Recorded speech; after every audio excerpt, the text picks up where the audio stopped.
दोस्तों अस्सलाम वालेकुम। कैसे हैं आप सब लोग? उम्मीद है कि आप सब खैरियत से होंगे। तो जनरल साइंस के सीरीज में आपको एक दफ़ा फिर से खुशामदीद कहते हैं। और आज का जो हमारा सेशन है इसमें हम 50 एमसीक्यूज और लाए हैं आपके लिए। और इस सेशन में हम जो ह्यूमन सिस्टम्स हैं, डिफरेंट सिस्टम्स हैं, और उनमें जो वाइटल या जो इम्पॉर्टेंट या बड़े अहम जो ऑर्गन्स हैं उनके बारे में ये हमारी 50 एमसीक्यूज हैं।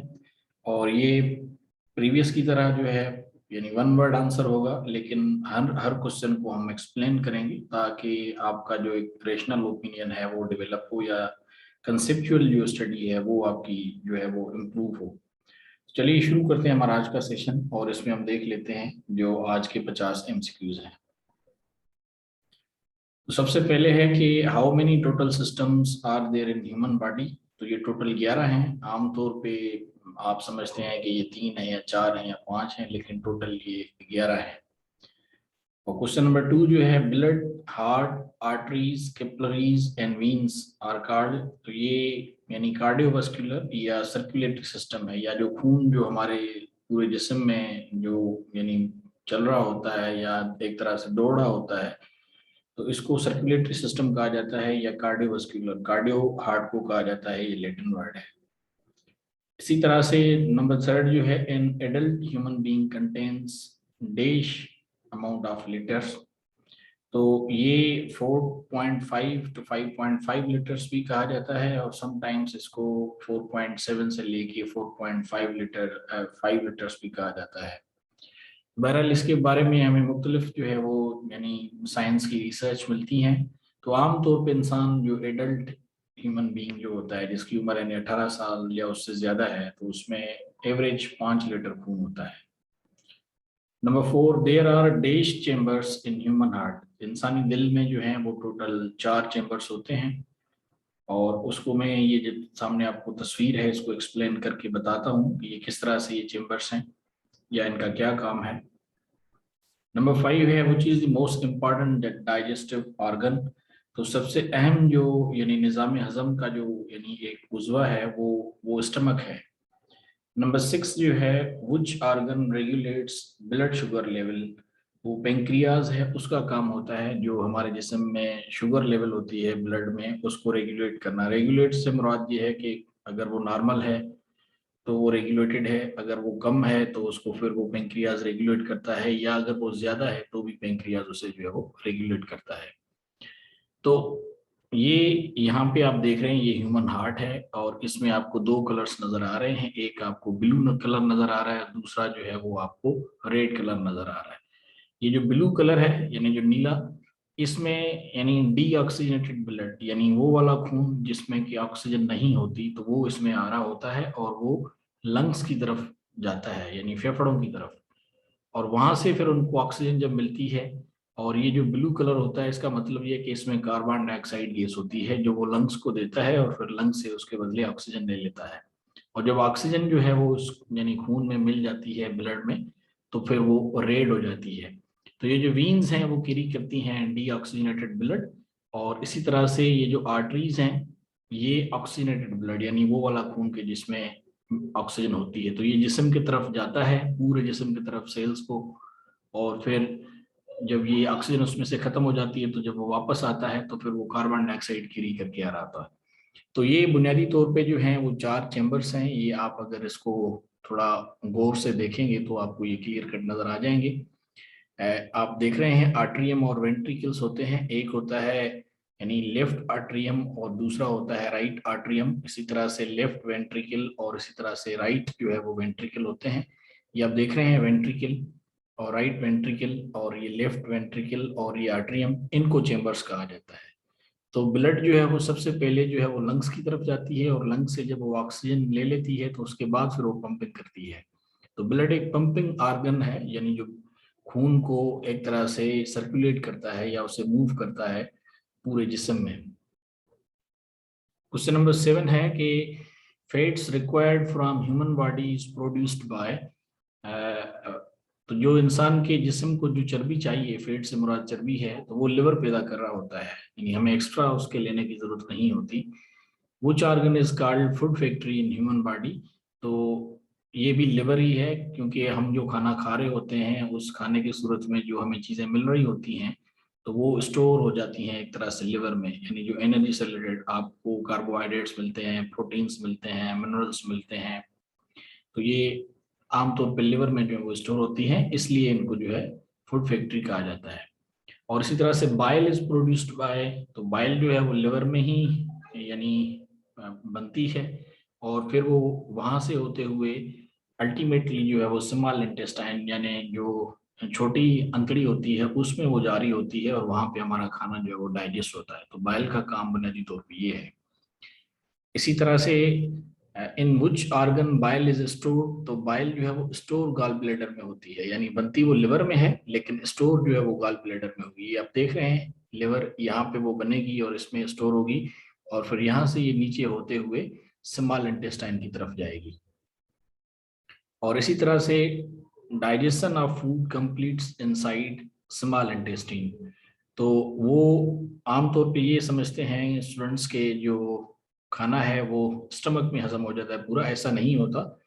स्टमक में आधा जो है वो हजम होता है, बाकी का जो खाना होता है वो नीचे स्मॉल इंटेस्टाइन में जब आता है तो वहां पे हजम हो रहा होता है। सिर्फ गैस्ट्रिक जूसेस जो हैं वो इसको मिलते हैं स्टमक में, और वो वहां पे उसको जो है एक तरह से पिघला लेते हैं। तो 1 से 1.5 घंटे का दौरानिया है कि जिसमें ये खाना जो है वो आपके इसमें स्टमक में होता है। ज्यादा टाइम जो खाना लेता है वो स्मॉल इंटेस्टाइन में ले रहा होता है। हाजमे के लिहाज से तकरीबन 6, 5.5, 6 घंटे इतना टाइम। इसी तरह से digestion of food starts from, तो वो माउथ से शुरू होती है, यानी माउथ से शुरू होके वो स्मॉल इंटेस्टाइन में खत्म होती है। इस बीच में कई मराइल होते हैं और सबसे अहम मराइल जो है वो उसका स्टमक में जाना होता है।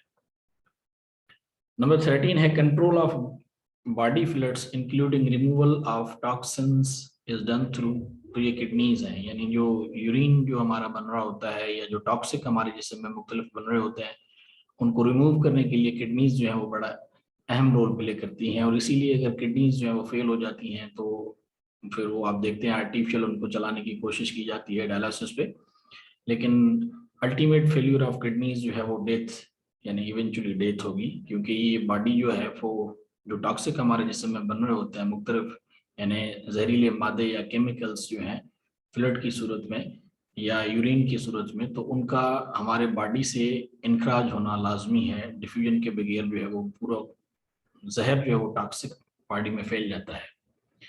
इसीलिए नंबर 14 है biological process that protects us from disease is called immune system. तो इम्यून सिस्टम एक कम्प्लेक्स या एज अ होल पूरा सिस्टम है जो हमारे यानी बॉडी को महफूज करता है मुख्तलिफ किस्म की बीमारियों से। इसमें मुख्तलिफ यानी आपके जो सिस्टम्स हैं वो मिल के काम करते हैं, कोई एक चीज नहीं है इसमें। What is the meaning of the word virus, तो वायरस जो लफ्ज है उसकी माने है पॉइजन यानी जहर। There are more than dash in human body, तो ये बुनियादी तौर पे तो यानी मसल्स की बात है, यहाँ पे मसल्स जो हैं वो यहाँ पे नहीं लिखे हुए। तो there are more than 600 muscles in body, इंसानी जिस्म में यानी 600 से ज्यादा मसल्स होते हैं। क्वेश्चन नंबर 17 है main role of muscles in human body is of, तो मसल्स का जो काम होता है वो कंट्रैक्शन और एक्सपेंशन का होता है बॉडी ऑर्गन्स को, यानी कंट्रैक्शन से मुराद के सिकुड़ जाना, एक्सपेंशन से मतलब यानी कि बढ़ जाना। तो हमारे जिस्म के मुख्तलिफ एज़ा हैं जो बेंड होते हैं, मूव होते हैं। आप आर्म्स को देख लें, लेग्स को देख लें, फिंगर्स को देख लें, तो इनमें मसल्स होते हैं बुनियादी तौर पे जो इनको यानी ये एक्सपेंड करते हैं, मूव करते हैं या एक तरह से बेंड करते हैं। तो मसल्स का काम ये है। Which system transmit signals to body parts, तो यानी हमारा जिस्म जो है वो एक तरह से सिग्नलिंग हो रही होती है, इलेक्ट्रिकल करंट की तरह पूरी इंफॉर्मेशन जा रही होती है, जैसे आप कोई कंप्यूटर में सिग्नल्स देख रहे होते हैं। तो ये नर्वस सिस्टम के थ्रू हो रहा होता है, नर्वस सिस्टम जो है इसके लिए रिस्पॉन्सिबल है, सिग्नलिंग पूरे बॉडी में। जो दिमाग जो है वो ऑर्डर दे रहा होता है मिसाल के तौर पे पाँव को, हाथ को कि ये करो वैसे करो। नंबर 19 जो है dash is a special type of nerve cell, तो जो खास किस्म के नर्व सेल होते हैं उन्हें न्यूरॉन्स कहा जाता है। ये जो आपको यहाँ पे एक नजर आ रहा है ये एक न्यूरॉन है यानी नर्व सेल है। और neurons travel along thin fibres cartilage axon, तो उन्हें एक्सोन कहा जाता है। ये जो आपको यहाँ पे नजर आ रहा है ना, ये थिन फाइबर्स, ये एक्सोन्स हैं। तो इसमें न्यूरॉन जो है ये ट्रेवल करते हैं, जो ये सिग्नल्स या जो मैसेजिंग जो ब्रेन कर रहा होता है ये कैरी करते हैं। 21 है, dash is a pathway that connects brain with peripheral nervous system. तो ये स्पाइनल कार्ड है, ये बड़ा ही अहम है, जो कनेक्ट करता है ब्रेन को और पूरे जिस्म का जो एक नर्वस सिस्टम है। ये आप देख रहे हैं, ये स्पाइनल कार्ड। और spinal cord is located in backbone, तो यानी जो रीढ़ की हड्डी होती है हमारी, ये उसमें लोकेटेड होता है। और ये ब्रेन ब्रेन की तरफ भी जा रहा होता है, और नीचे जो बाकी जो हमारे नर्वस सिस्टम है यानी पाँव तक, तो ये उसके साथ जुड़े हुए होते हैं। Most important organ of respiratory system is lungs. लोग समझते हैं कि नोज है, लेकिन नोज बुनियादी तौर पे एक सोर्स है कि जहाँ से ऑक्सीजन आ रही होती है और कार्बन डाइऑक्साइड जा रही होती है। खाली ऑक्सीजन नहीं आती एयर में, क्योंकि मुख्तलिफ गैसेज होती हैं, तो सब बहरहाल वो आती हैं। लंग्स में असल में ये एक्सचेंज हो रही होती है। तो इम्पॉर्टेंट ऑर्गन जो है वो लंग्स है, रेस्पिरेशन यानी सांस लेने के लिहाज से। lungs are made up of small air sacs called, ये एयर सेक्स छोटे छोटे पाउच होते हैं एक तरह से, यानी हवा के आप एक तरह से छोटे छोटे गुब्बारे समझ लें, जिन्हें एल्वोलाई कहा जाता है।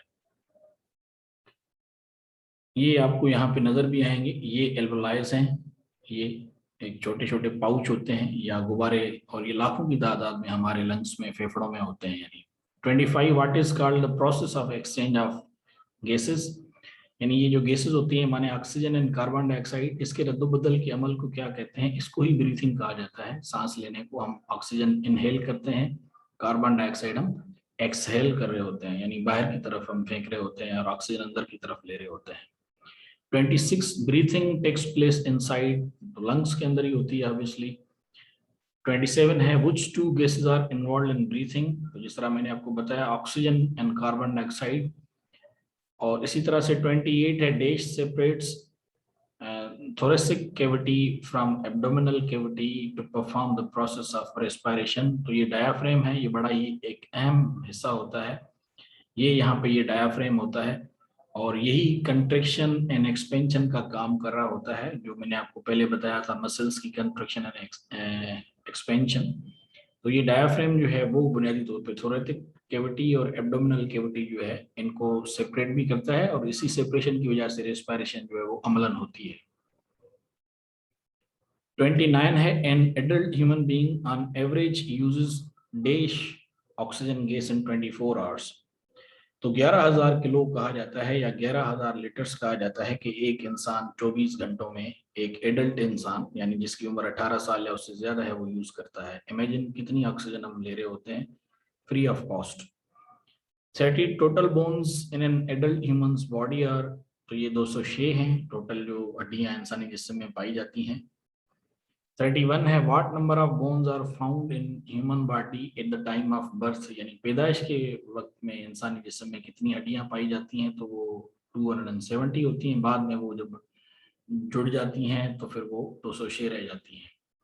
Brain of an average adult man ways about, तो एक यानी एवरेज एडल्ट इंसान जो है उसका दिमाग जो है उसका वजन 1.2 to 1.4 kg यानी 1200 से 1400 ग्राम्स जो है इसके बीच में होता है, या रफली 1.5 किलो कह सकते हैं, 1.25 किलो से लेके 1.5 किलो। 33 जो है, biologically human brain has dash main parts. तो 3 जो है वो basically biological point of view में से जो है वो इंसान के ब्रेन के हिस्से होते हैं, यानी दिमाग के, जिसमें सेरिबेलम है और इसी तरह से जो है मेडुला ऑब्लांगेटा कहा जाता है या मिड ब्रेन जिसको कहा जाता है। The largest part of brain is called as cerebrum. Cerebrum जो है ये सबसे बड़ा हिस्सा होता है, और ये बड़ा ही एक अहम हिस्सा जो है वो होता है। आमतौर पे जो मेमोरी स्टोर होती है, ये जो सेव होती है, तो वो सेरिब्रम में होती है। यानी सेरिब्रम एक तरह से जो है वो आप समझ लें कि आपकी हार्ड डिस्क है माने। 35, on average how much blood is pumped by heart in an adult human being।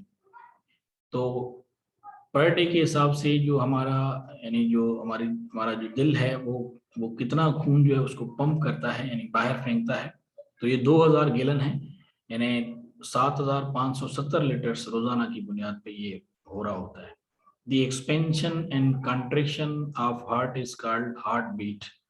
तो हम यानी धड़कन जो है इसको ही कहते हैं कि दिल जो है वो बुनियादी तौर पे कंट्रैक्ट होती है और एक्सपेंड होती है, यानी जब उसमें खून आ जाता है तो वो यानी एक्सपेंड हो जाती है, और जब वो पंप करने के लिए खून को बाहर की तरफ फेंकती है तो फिर वो यानी कंट्रैक्ट होती है, और जब खून आएगा तो एक्सपेंड हो जाएगी।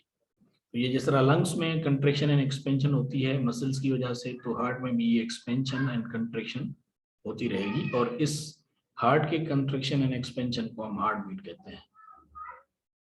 37 है an iron containing protein in blood is called.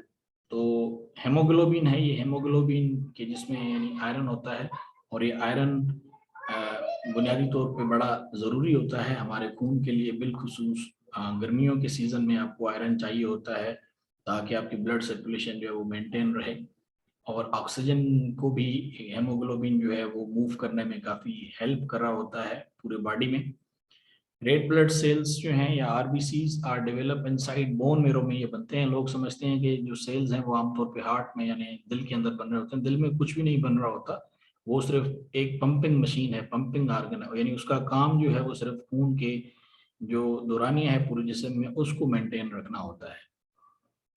39 average life of red blood cells is यानी 100 to 120 डेज, यानी 3 से 4 महीने का दौरानिया होता है, और ये वाइट ब्लड सेल्स में भी ऐसे ही होता है। 40 है which is the main function of RBCs, यानी रेड ब्लड सेल्स का बुनियादी काम कौन सा है या अहम तरीन काम कौन सा है, तो वो ये है कि ये ऑक्सीजन जो है वो प्रोवाइड करते हैं बॉडी टिश्यूज जितने भी होते हैं उनको, और फिर वहां से ये सेल्स की तरफ जा रहा होता है, ये जो ऑक्सीजन का अमल है। 41 main function of white blood cells is to, तो वाइट ब्लड सेल्स जो है वो हमें मुख्तलिफ किस्म की बीमारियों से महफूज रखते हैं, या जो मुख्तलिफ वायरस हमारे जिस्म में आ जाते हैं तो ये उनके साथ फाइट करते हैं। साल मलेरिया जो है वो एक प्लाज्मोडियम है, तो प्लाज्मोडियम जब यानी एक मादा मच्छर फीमेल मॉस्किटो इंजेक्ट करती है तो वो जब आता है तो उसकी वजह से ये वाइट ब्लड सेल्स उस प्लाज्मोडियम को रोकते हैं, जो एक तरह से जहर है, पॉइजन है। लेकिन जब ये उसको रोकने में नाकाम होते हैं तो ये टूटना शुरू होते हैं, और जिसकी वजह से हमें शिवरिंग होती है, यानी हम कांपते हैं या वोमिटिंग उल्टी वगैरह कर रहे होते हैं। तो इस तरह से जो वाइट ब्लड सेल्स हैं वो जर्म्स के अगेंस्ट लड़ते हैं। 42 जो है white blood cells are developed inside, तो ये भी बोन मेरो में ही डेवलप होते हैं जिस तरह रेड ब्लड सेल्स होते हैं। 43 है primary function of the platelets is of, तो जो प्लेटलेट्स होते हैं हमारे खून में, क्योंकि उसमें रेड ब्लड सेल्स होती हैं, वाइट ब्लड सेल्स और प्लाज्मा भी होता है, तो ये ब्लड क्लॉटिंग यानी खून जो है जब जम जाता है, मिसाल किसी को चोट लगती है तो चोट में अगर क्लॉटिंग ना हो यानी खून अगर ना जमे तो वो पूरा खून जो है बह जाता है, तो क्लॉटिंग बड़ी इंपॉर्टेंट होती है, और इसको ब्लड क्लॉटिंग के लिए हमें विटामिन के जो है वो चाहिए होती है, जो इसके लिए बड़ी इंपॉर्टेंट है। बहरहाल प्लेटलेट्स का बुनियादी काम जो है ब्लड क्लॉटिंग करना होता है। इसी तरह से 44 है yellowish liquid component found in blood, तो ये ब्लड प्लाज्मा होता है, ये यानी फीके कलर का होता है, येलो कलर का, ये आप यहाँ पे देख भी रहे हैं, ये फ्लड है एक तरह से जो आपको नजर आ रहा है, ये प्लाज्मा बड़ा ही अहम होता है। और इसके अलावा 45 जो है amount of water found in blood of adult human, तो यानी इंसानी खून जो है वो उसमें कितनी मिकदार होती है पानी की, तो 90% जो है वो हमारा खून पानी से ही बनता है, बाकी इसमें और चीज़ें होती हैं जो आप आरबीसीज और ये आप कह लें डब्ल्यूबीसीज। 46 है कि amount of blood found in adult human body, तो मैंने आपको शुरू में भी बताया था ये एमसीक्यू के कहीं पे ही आता है 4.5 से लेके 5.5, और कहीं पे ये रिसर्च बताती है कि 4.7 से 5 लीटर्स तक। तो इनमें से जो भी ऑप्शन आता है एमसीक्यूज में बेस्ट सूटिंग, तो आप उसको ही टिक कर लें, इसलिए मैंने इसको ट्वाइस यहाँ पे मेंशन किया है। 47 जो है इंसुलिन और स्टेरॉइड्स और इसी तरह से पेप्टाइड्स एंड एथिलीन जो है और ये हार्मोन्स होते हैं हमारे बॉडी में, और ये बड़ा अहम रोल प्ले करते हैं। मसलन इंसुलिन जो है आपको पता है कि ये नेचुरली रिलीज होती है, और ये पेंक्रियाज में जो है वो पाई जाती है। इसी तरह से जो हमारे बॉडी का जो डाइजेशन का अमल है या जो एक आप समझ लें कि इम्यूनाइजेशन का प्रोसेस होता है, इनमें ये बड़े ही अहम रोल प्ले करते हैं मुख्तलिफ किस्म के हार्मोन्स। 48 है dash regulates the metabolism of carbohydrates, proteins and protein including absorption of glucose.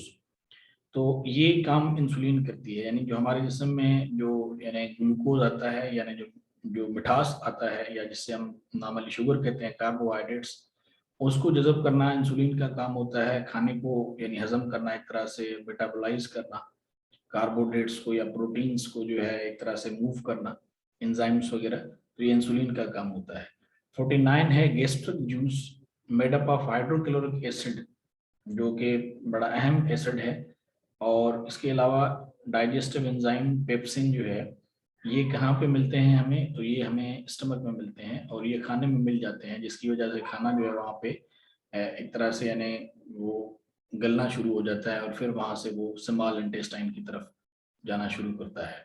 तो ये बहरहाल स्टमक में मिलते हैं हमें हाइड्रोक्लोरिक एसिड और जो डाइजेस्टिव एंजाइम है जिसको पेप्सिन कहा जाता है। 50 है और लास्ट जो आज का हमारा एमसीक्यू है वो कि food passes from mouth to stomach through, तो एसोफेगस है जिसे फूड पाइप भी कहा जाता है या जिसे एक तरह से गलट भी कहा जाता है। ये आप देख रहे हैं कि यहाँ पे आपको फिगर में भी नजर आ रहा होगा कि माउथ है इंसानी, ये आप देख रहे हैं माउथ से ये स्टमक, इस बीच में ये जो फूड पाइप है इसे एसोफेगस कहा जाता है। अमेरिकन इंग्लिश में ई के बाद ओ नहीं आता, और लेकिन ये जो है अपना ब्रिटिश इंग्लिश में इसे एसोफेगस लिखते हैं, तो ये फर्क है, इसमें आप कंफ्यूज ना होइएगा। तो ये बहरहाल इसे एसोफेगस इसे कहते हैं, ये एक फूड पाइप है। तो ये था हमारा आज का सेशन जिसमें हमने ये 50 एमसीक्यूज कवर किए। तो मुझे उम्मीद है कि आपको ये सेशन काफ़ी इंफॉर्मेटिव और इंटरेस्टिंग लगा होगा और जनरल साइंस के रिलेटेड जो आपकी इंफॉर्मेशन है वो ज़रूर इम्प्रूव हुई होगी। तो इस चैनल को ज़रूर सब्सक्राइब कर लीजिएगा अगर आप इस पर नए हैं या पहली मरतबा आए हैं, ताकि जो आने वाले सेशंस हैं वो आपको जो है उनके बारे में इंफॉर्मेशन मिलती रहे। अपने कीमती कमेंट से मैं ज़रूर आगाह रखें, आपके अगर क्वेश्चंस हैं, क्वेरीज हैं, इस चैनल को लाइक करें और अपने फ्रेंड्स के साथ शेयर ज़रूर कीजिएगा। तो यहाँ पे अब आपसे इजाज़त लेने का वक्त आ गया। किसी दूसरे सेशन में आपसे बहुत जल्द मुलाकात होगी, तब तक के लिए अपना बहुत ज़्यादा ख्याल रखिएगा। So it's time to say you good bye and take care.